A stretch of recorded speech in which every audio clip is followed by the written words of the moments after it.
Miss me? It's been a while since I've been back on the internet, and I am so happy to be back with a brand new video to declare that I love bad games. I genuinely do. I find enjoyment out of games that are just terrible. Some of it is nostalgia, admittedly, but some of it is just pure fascination with the idea that this game exists. This game is terrible, but how the hell did we get to this? There's a lot of channels out there on YouTube that talk about bad games, like Mac McMuscles with What Happened, or even Stop Skeleton from Fighting for bringing these games to the light. In fact, this video is a response to Stop Skeletons from Fighting. Uncle Derek himself, who has talked about bad video games in the past on his channel, has even called people out saying, hey, do you have any bad games that you want to talk about? I wanted to talk about 4 bad games that I love. And I'm going to admit straight up, these games are terrible. Some of them have good qualities about them that people would argue they're not bad, but I'm telling you straight up, they are terrible video games. And I do not care what you have to say about that. Let's get into it. Let's start out with one of my most nostalgic video game systems, the Nintendo 64. I remember playing Super Nintendo games, playing Donkey Kong Country back in the day, and I begged my parents for a system, and the first one they ever got me was an N64 with Pokemon Stadium, and I never looked back. I loved that system to death. And one of the games that I played on it, that I played at a friend's house, that I rented at Blockbuster over and over again, was Dual Heroes for the Nintendo 64. This game is lauded as one of the worst fighting games ever made. People who have played it, you know the stories behind this thing. You know that the AI is terrible. There are so many moments when I'm playing this game that the enemy will just walk off the arena and die in his own right, and you just take the match because the AI doesn't know what to do. The game is trying to be this weird Power Rangers knockoff with these big bulky characters in these colorful suits. In fact, the red guy is just one fraction of a hair away from being a lawsuit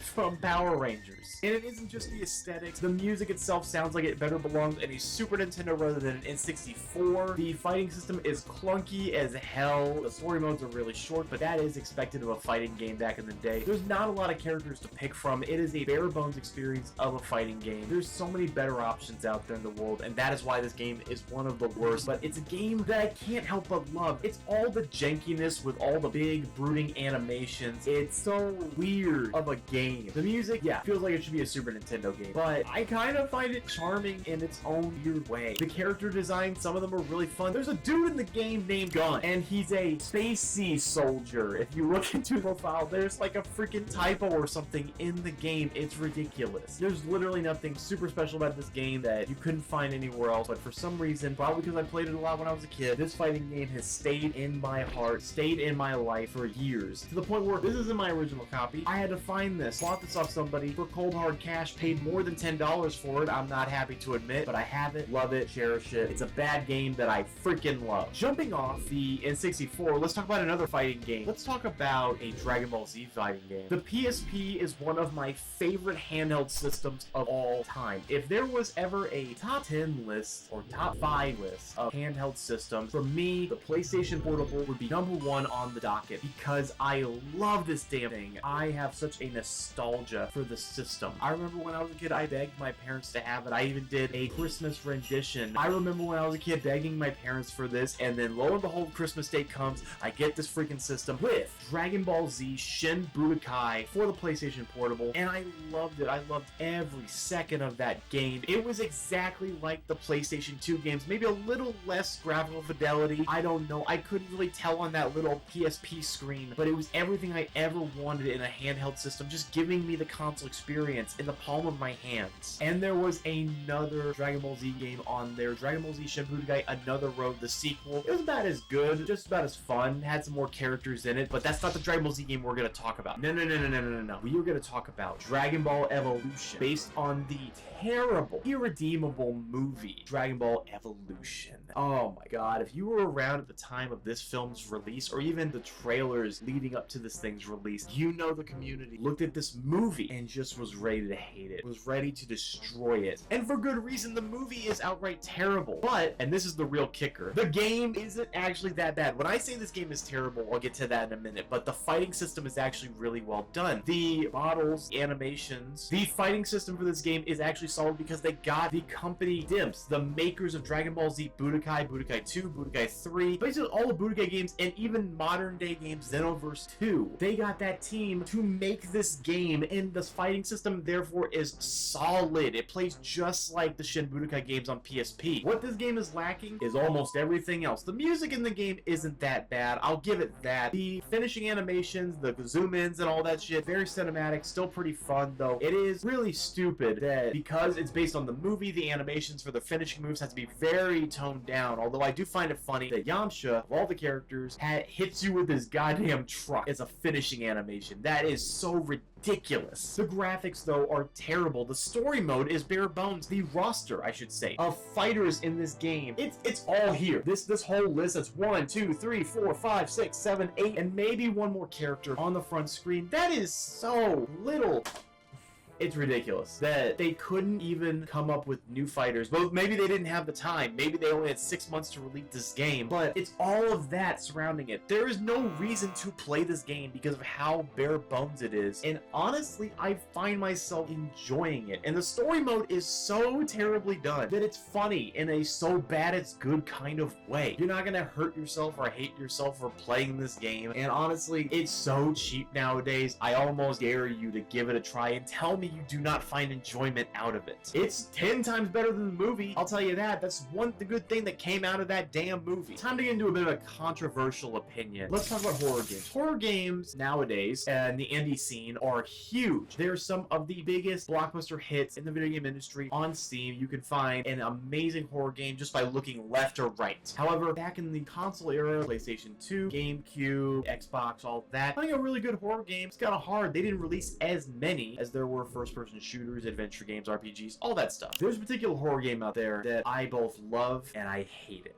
And that game, my friends, is Rule of Rose on the PlayStation 2. And I know I just set myself up to be destroyed in the comments, but I don't care. Let me make this clear, is that I love so much about this game. I think the music is phenomenal. I think the story is groundbreaking for the time. It did so many things that horror games did not do back then, and still, a lot of them do not do today. It's a masterpiece in its own right in that sense. It's one of the best psychological horror games you would ever play, inspired by major classics like Silent Hill. The problem with the game is the structure and the combat. The structure of the game is very basic in its adventure game formula, where it really doesn't feel like there's much to do. There's not puzzles to solve, really. You just are told, you gotta get this item. You find a thing that helps you find the item. You get it, you put it in a door box. That's it. That's all you do. There's nothing really unique to it. And the fact that you have a dog companion that is the best good boy on the planet, by the way. You find these items so quick and easy. And it kind of takes the thing that made Resident Evil or Silent Hill more compelling when you had these puzzles. They're very simple. And that honestly wouldn't be a problem if the game was that easy, but it's actually not, because the combat is one of the worst aspects of this freaking game. The combat is so clunky. The hitboxes are notoriously awful. Fighting the first boss in the game, where he can just swing and you're 5 feet away and he can just hit you and take you to the ground and knock out most of your health, and the fact that you have to be so precise when fighting him, it just makes the game completely unfair. And in that sense, I just can never recommend it to people, especially because this game costs $500 to $800 depending on its quality, and those two things are what push the game down into being something that I could never recommend to anybody. And I just have to get on my knees and say, this is a bad game. It's an amazing experience, and you could sell it on that. I mean, this is one of those games that you could honestly re-release, remove all the combat, just have it be walking from left to right. It would be a modern masterpiece. There's a lot of games nowadays where combat just isn't a thing, especially in the horror genre. You just walk from A to B and it's over, and everybody says those are 10 out of 10s. You could remake Rule of Rose and do that, although honestly I would just like them to fix the hitboxes. A remaster would be amazing, but as stands, this is a game that is just absolutely terrible, that I could never recommend for the price that people are asking on eBay. Just watch a Let's Play, emulate it. Do not go out and buy a physical copy of this thing. It's a terrible game that I freaking love. It is something that you should experience, but never truly buy and own. Alright, coming up to the grand finale, we have one more classic game, Turok for the N64. This game is outright garbage.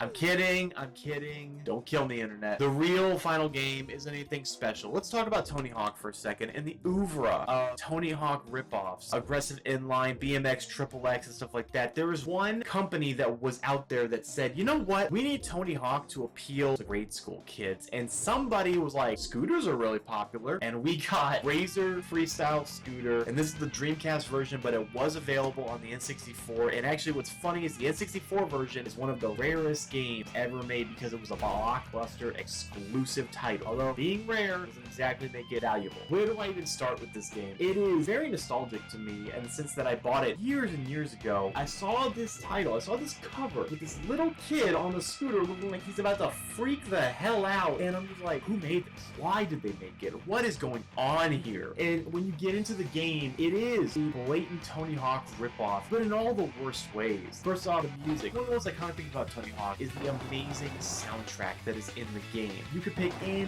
of the first 4 Tony Hawk games, and every soundtrack is iconic. Razor Freestyle Scooter decides to get 3 bands that do 5 different songs, and so the music variety really isn't even there. The trick system is also insanely gimped with a few dozen tricks available, and even worse, the animations, they're not really that expressive. In a game like Tony Hawk, you really want those animations to flow really well with the character and show you very clearly what is happening. And Razor Freestyle Scooter, some of these animations do not convey what your character is doing, and so it's kind of like, why did you even bother giving it that animation? And it's funny, the back of the box promotes this, and I do not know why. It says 3 realistic levels full of pipes, jumps, and rails. Just 3 levels. There's 6 bonus levels, which the bonus levels are nothing but scooting around and collecting wheels in very small arenas, so they shouldn't even mention those. But it's 3 levels. Tony Hawk games had more than that. You're trying to compete with Tony Hawk. You're trying to appeal to a younger audience, but you give them so much less than what Tony Hawk is. It confounds me to the point where I want to play this game. Like, it's all terrible. It's all ridiculous, but as I'm playing it, I'm just shocked at what I'm seeing, that they thought this was going to take off, that this was going to work, that a Razor Freestyle Scooter was going to be a big thing. Because scooters, for a while, were a pretty powerful niche. I had a scooter when I was a kid. Like, that was just part of the scene back in the day.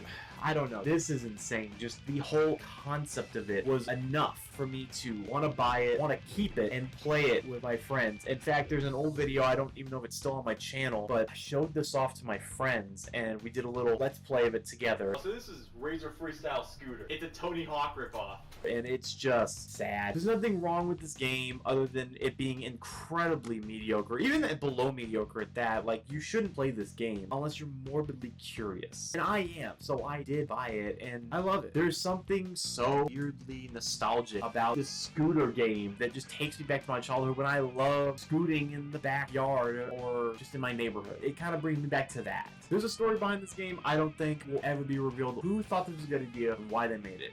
We'll never know. That about does it, I think, for today. These are some bad games that I freaking love, and I hope you guys did enjoy the video. What are some bad games that you love? Please leave them in the comments. Tell me what you thought of the video. Tell me what games you thought should have made the list. And if you want to stay up to date on videos, please join the Discord, hit the like button, hit subscribe, do all that fun stuff, and stay tuned because more videos are coming. We're hoping to come back on a week-to-week basis with you guys, and you know what? This might not be the last time I talk about terrible games. We'll have to see what happens. Alright? Catch you guys later.